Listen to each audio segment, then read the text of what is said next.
Welcome to the Human Capital Innovations Podcast, your go-to source for personal, professional, and organizational growth and development. We hope you tune in often for all things people management, organizational development and change, organizational leadership, and social impact related. Maximize your personal and organizational potential with Human Capital Innovations Podcast.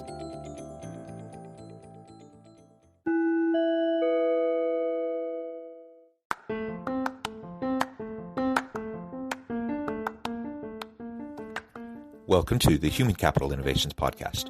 In this HCI podcast episode, I talk with Terrance Lee about why introverts make good leaders.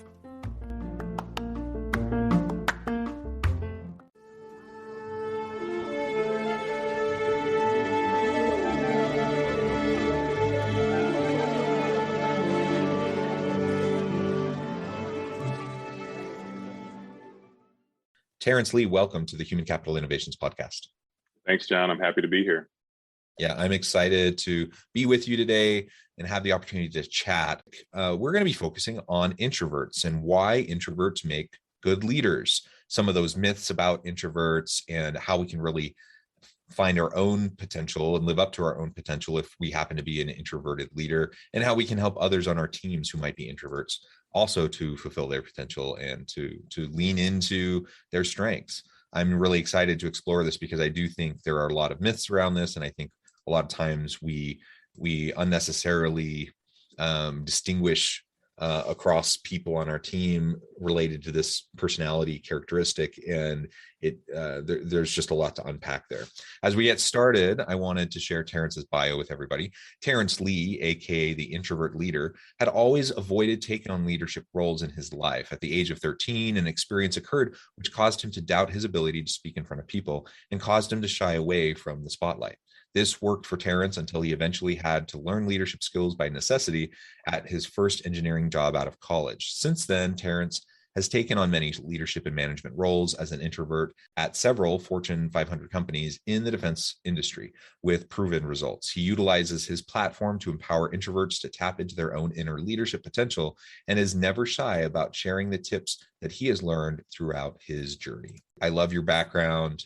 Anything else you would like to share with listeners by way of your personal context before we dive on in? So just, really quick, I like to kind of start from the beginning, so I was one of those kids that moved around a lot when I was growing up. I was actually pretty outgoing as a kid. An experience happened when I was 13 that really just shifted my confidence in a lot of ways. So, I really grew up just not thinking that I had what it took to lead. I didn't want anything to do with talking in front of people, any type of opportunities like that. I just really shied away from, just like you kind of touched on in the bio there. And, really what I've learned is that introversion is not a crutch. It's not a bad thing. It's actually a power when it's used the right way and when it's understood. So, I think it's very important. And that's really what my platform is all about. Yeah, good. And I think we all have, different experiences that have made us more or less uncomfortable in front of people. And the reality is we're all on a spectrum of introversion, extroversion, right? It's not an either or. I'm not either like this huge extrovert or this completely isolated introvert. We tend to be somewhere along the spectrum, and there also it tends to be by role or context that we find ourselves in. So in one role, you might find yourself more extroverted. In other roles, you might find yourself more introverted, etc. So it's much more complicated and nuanced than the way it typically gets discussed within organizations. And the typical myth is that extroverts make the great leaders. Tell me why that is faulty. Yeah, so I think, just kind of building on your point, right? It's like sometimes in society, things are put into these buckets where it's, this person's an introvert, this person's an extrovert. I think it's the same way with leadership. People assume that because someone's the loudest voice in the room or because they have an extroverted personality, they make a better leader than someone with a more introverted nature. And I just think it's so much more complicated than that. For example, a lot of the best leaders that I've ever, worked with or been around were what I like to call the quiet strength type. So the person that they may not be talking a lot during a discussion or in a meeting, But when they do say something, it's very thoughtful. It's something where everyone pauses and everyone takes in what that person has to say. And I think that, again, just because someone's talking a lot, it doesn't mean they're a better leader. I think that one thing that introverts have is the gift of observation. So a lot of times people may think we're being quiet. They may think we don't have a lot to say. And in reality, we might just be sitting back observing the room. We're observing people. We're thinking before we talk, right? We're taking certain things in that other people are missing. And I actually think it ends up being a strength in leadership, because a lot of times in situations where there are tense or there are these deadlines or very high pressure situations, like the situation that I work in defense, being able to be calm, being able to observe things, being able to notice certain scenarios and things people are missing is very key. So I think in that sense, being an introvert can be a strength when it comes to leadership. Yeah, and there's no question that to be effective in leadership, you have to have communication skills. You have to have the ability to model behavior. You have to have the ability to communicate and influence others around you, and actually motivate people. Like these are all aspects of leadership. But again, we sometimes have this false notion that extroverts are the ones that are going to naturally be able to do that better. And in fact, that's just not true. And there's tons of academic research that looks at the role of various personality characteristics in the role they play in leadership. And essentially there's just no one size fits all. Like there's really awesome extroverted leaders, there's really awesome introverted leaders, and everywhere in between on the spectrum. And there are also really horrible introverted leaders, really horrible extroverted leaders. Like that in and of itself doesn't actually mean anything. And so if we can just recognize that, set it aside, and then focus on the competencies and capabilities that are going to help us be successful, then we can focus on developing those. Now, the one thing that I will note, I consider myself an introvert. It depends on the context. There's certain situations where I feel myself more at ease and comfortable being more extroverted. In my home with my family is one of those. Like my kids will tell you, I'm one of the worst in terms of just being goofy and telling dad jokes and singing and doing stuff around the house that I would never in a million years do, at the office, or in front of other people. Yet, in certain contexts, we find ourselves being different, right? And that's totally fine. So we just recognize that, and then we hone in on those skills that are going to help us be effective with our team. The other piece of that I wanted to mention is sometimes, perhaps often, those who are more naturally introverted, they feel this push, pretend like they're extroverted, like they have to put on a show of being extroverted. And that, I have my feelings about that. Why do you think that's a problem? Yeah, so I think that's a big problem, because I think one of the things that's just so key is authenticity, especially in team dynamics, So it becomes very draining very fast when someone is trying to pretend to act like something they're not. People can only do that for so long. And I think, to get the best out of people, to get the most potential out of people that we work with and people that we lead, it's very important that people feel comfortable to be themselves. I think a lot of times in society, there is this pressure, and not in, again, everyone is different and every case is different, right? But a lot of times it is a pressure on introverts that I've noticed to be more extroverted, So there are group activities, for example, and the introvert may want to work by themselves, or they may want time to think to themselves, but they're forced into, no, you need to work in a group, or you need to work in this scenario, or you need to speak up more, or whatever these things are, where that person may actually work better having some time to their self first, right? But they're forced to have more of an extroverted nature in certain situations. And so I just think that, companies and society in general really needs to think about what works best for certain people and what brings out the best potential in them. Because, if someone is trying to act like an extrovert and they're not one, it can get very draining very fast. Yeah, that authenticity piece is super important.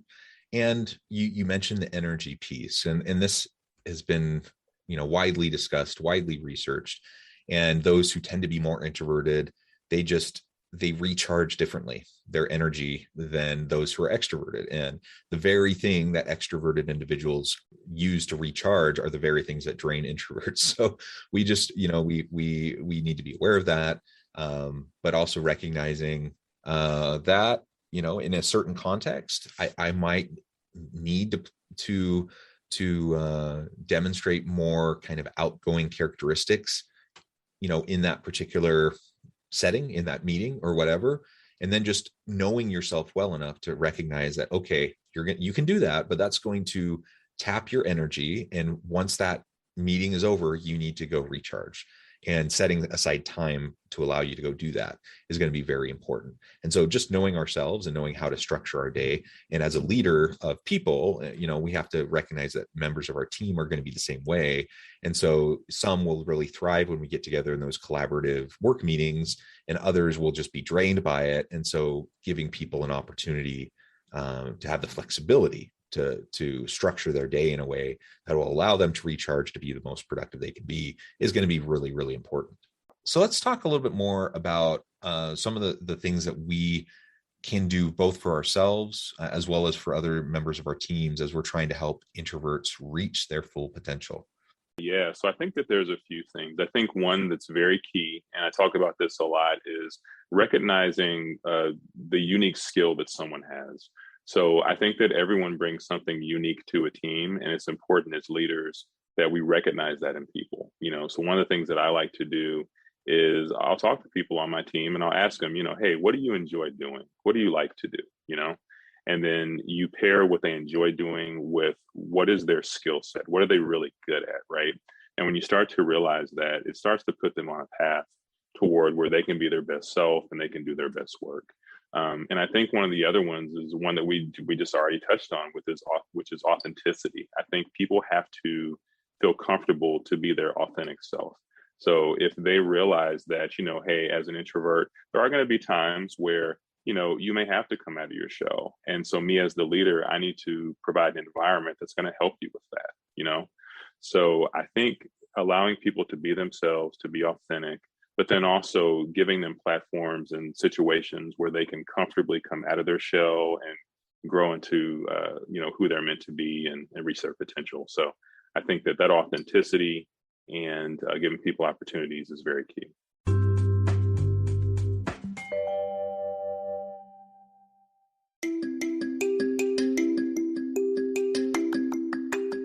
I'm excited to announce the publication of my new book from HCI Press, Bluer Than Indigo Leadership, The Journey of Becoming a Truly Remarkable Leader.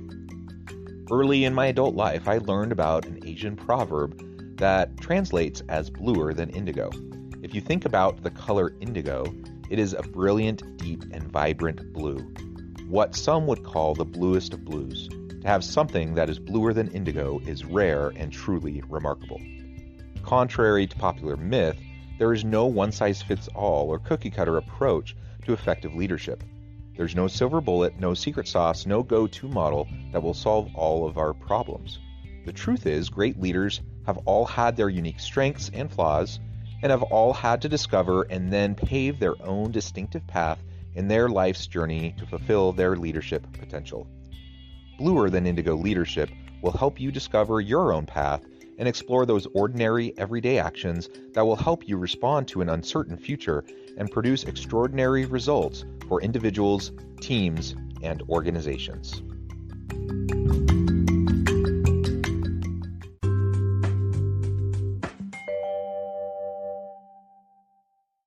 Part of that opportunity is creating a safe workplace environment, psychological safety, right?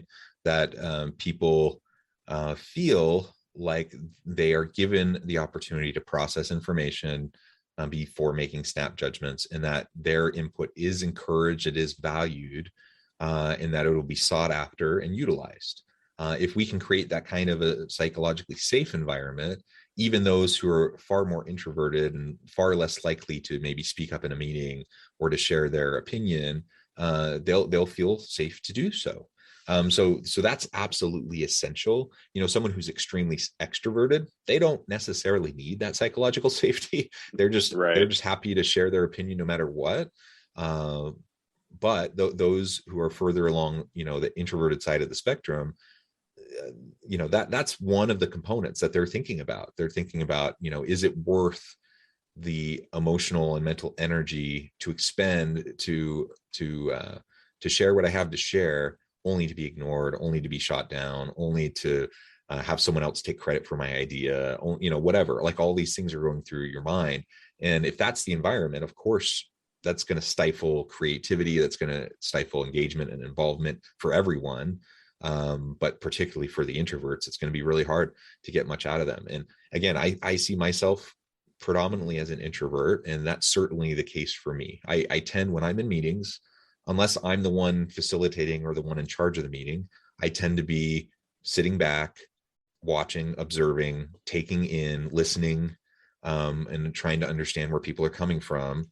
And a lot of times I will not make comments, and I'll wait. Like, other people will make the same types of comments that I would have made if I had made a comment, and I don't feel the need to restate what has already been said. And so I'll just sit back and listen and observe. And ultimately, if the time comes that I feel like I have something to contribute, something that will be valued, then I'll speak up. If not, then I won't. Different leaders interpret that differently, right? Some leaders will look at that and they're like, oh, John's checked out. He's disengaged. He's not paying attention. Right. And others, though, will recognize that actually I'm very deeply engaged. I'm being very thoughtful. In fact, it's because I'm being very thoughtful that I'm not speaking up and just sharing everything that's up at the top of my head. Yeah, absolutely. Yeah, and that's just so key what you said, because that's exactly what happens. Leaders that aren't used to dealing with people with a more introverted nature, or just aren't, they just assume that someone talking means they're engaged and someone not talking means they're not engaged. Those kind of leaders have a very different perspective than someone that understands it's not just tied to whether someone's talking or not. Because I can be in a meeting and in the same situation you just explained, I've been in discussions where I just wanted to take time to really understand what everyone was saying. And then when I did say something, people in the meeting were like, wow, well, thanks, Terrance, for saying that, because I was sitting back for 15 minutes listening to all of the problems, listening to all the pros and cons of the decision and which path we should go, and taking all of that in. And then I insert my value by saying something, right? And sometimes, just like you said, it may be that someone's in a meeting and they don't speak up or don't say anything, but it doesn't mean they weren't engaged. And it's very key that I think leaders and managers of different companies understand that engagement isn't always tied to someone always saying something. They can still be very engaged in the project, very engaged in what's going on. It's just they may be picking and choosing when they're going to put their words in. So yeah, I think that's very key. So what would you say to a leader who perhaps needs to shift their mindset around what you were just describing? How do you help someone understand, what the introvert might be dealing with when they're in that meeting, when, as a leader, maybe I'm extroverted and I fundamentally don't get it because it's totally different than my way of thinking. How do you help them understand that? Yeah, so it's funny. In my book, I wrote a section in every chapter of the book, and the title of it is "What Introverts Wish Extroverts Knew." And so the whole purpose of that was to basically educate people with extroverted personalities about how the introvert mind works. And I think that so much of it is, we talked about it earlier, just the safe environment, providing a safe environment where someone that's more introverted feels comfortable and safe to be themselves. They feel comfortable and safe to speak up and to say what they have to say. Because one of the worst things that can happen, and I've seen this happen in my career, is someone that doesn't typically speak up. They do speak up and they get shot down, or they give an idea that they've been thinking through and somebody just totally disregards it, right? Well, what does that person typically do? They go into complete shutdown mode at that point because they say, well, I chose to speak up this time and nobody listened. And that's one of the worst things that a leader can do. And so I think it's just so key that as introverts, we have that safety, that comfort of knowing that, our leadership appreciates what we have to say. They're going to acknowledge it. And when we do speak up, it's going to be taken seriously. So it's very important to have that safe work environment. That has very much been my experience in certain settings. And there have been times where not only, have I sat back to observe and listen and try to understand where people are coming from, but also I'm trying to think through how do I say something that's going to be controversial, something that's very delicate, right? Politically delicate. And I know that people aren't going to like hearing what I have to say. How do I say that in an effective way? So I'm sitting back, not because I don't have anything to say, but I'm thinking through how to be the most effective with what I'm going to say, right? And Mm-hmm. I've sat in meetings where I'm doing that for like half the meeting, and then finally I'm like, okay, now I need to make my comment, and immediately, so I've put all this effort and work into it, something that's very important that I feel very strongly about. I've been very thoughtful about how to say it effectively, and then it just gets cast aside. I get summarily dismissed, right? And or Right. shot down or yelled at or whatever. And of course, what am I going to do at that point? I'm thinking, well, clearly nobody cares, nobody wants to pay attention to the point I'm making or whatever, right? I'm having these things go through my head. Now, should I be willing to stand up for my thoughts and beliefs and what I shared and fight back a little bit?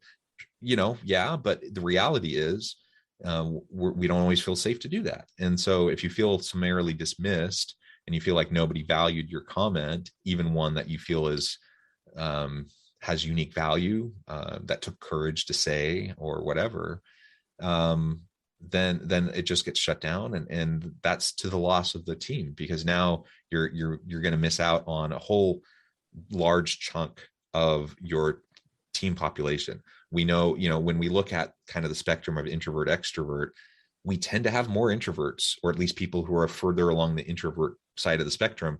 We tend to have more of those on our teams than we have extroverts, right? It's just the loud extroverts tend to take up a lot of the space. They tend to take up a lot of the air in the room, and they tend to take over meetings. They don't fully represent actually what people on your team are thinking. And so we just have to be very careful about that as leaders and make sure that we're actively seeking out the input from those who may be more quiet, more intentional about how they're going to go about making their comments. And that is so key, what you said of seeking out the input, right? Because the people that are more extroverted, I mean, they're going to get their words out either way. I mean, they're typically going to speak up, they're going to get their words out. And the person that's, a little more introverted, they may be in that room and they may have something very important to say.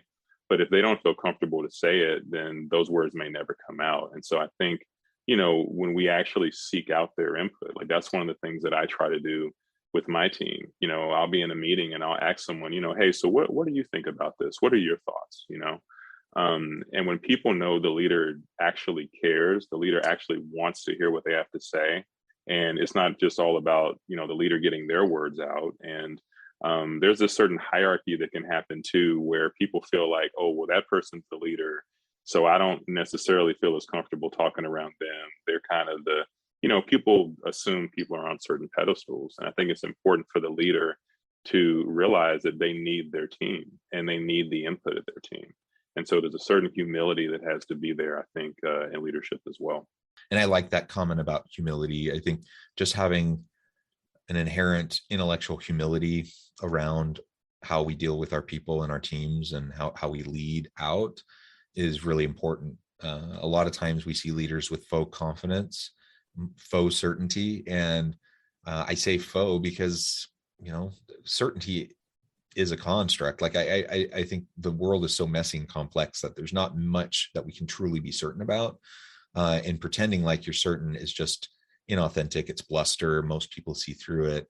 And that's not going to get you where you need to be. But if you can have intellectual humility, you can acknowledge the messiness, the nuance, the complexities. You can acknowledge, the challenges that we're facing and the uncertainty that we face, and then collectively together as a group, as a team, try to think through the issues and give everyone a true opportunity to contribute and have a voice in the decision making. That's going to be hugely important as we try to continue to navigate uncertain times. Well, Terrance, I really appreciate you taking the time to meet with me today. I note the time and I need to let you go here in just a minute. But before we close, I wanted to give you a chance to share with listeners how they can get connected with you, find out more about your work, your team, and then give us a final word on the topic for today. Yeah, absolutely. So on Instagram and Facebook, you can connect with me. I'm at the Introvert Leader. I'm also on Twitter at Introvert Lead. And I also have a book that recently released, A Quiet Voice, Fearless Leader, 10 Principles for Introverts to Awaken the Leader Inside. And you can get that at quietvoicefearlessleader.com. So definitely looking forward to connecting with everyone. And I guess just final word that I would say on the topic is, for leaders to, again, like we spoke to, just realize that if someone is more introverted on your team, they have value to add and they have something to say. And it's very important that they feel comfortable in the environment to be able to say that. And for people that are listening that are introverts, just realize there is absolutely nothing wrong with your introversion. There are actually strengths about you and strengths about who you are and how you conduct yourself. So be proud of who you are, be authentically you, and just continue to grow. Well said, Terrance. Thank you so much. It has been a pleasure. I encourage listeners to reach out, get connected, find out more about what Terrance and his team can do for you. Check out his book. And as always, I hope everyone can stay healthy and safe, that you can find meaning and purpose at work each and every day. And I hope you all have a great week.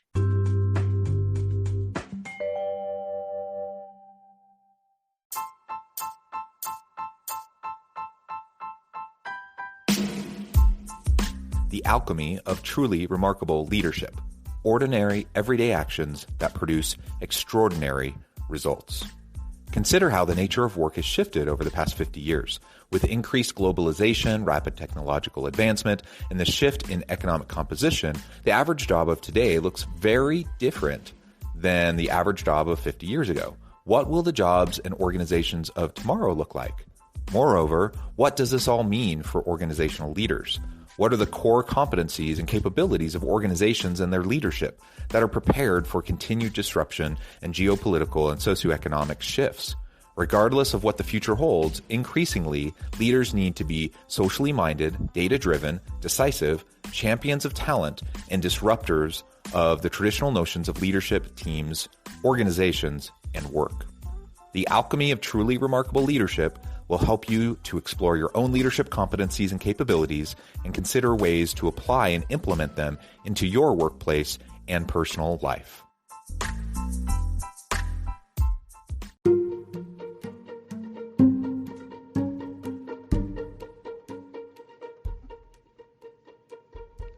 Check out Human Capital Innovations magazine, Human Capital Leadership. Human Capital Leadership is a free, interactive e-magazine with the mission to help individuals, leaders, and organizations find innovative approaches to maximize their human capital potential. We publish issues quarterly in August, November, February, and May. Take a look at the latest issue and let us know what you think.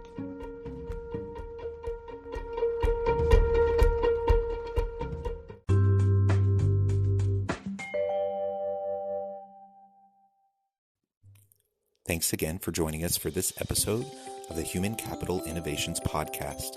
I hope you stay healthy and safe and that you have a great week.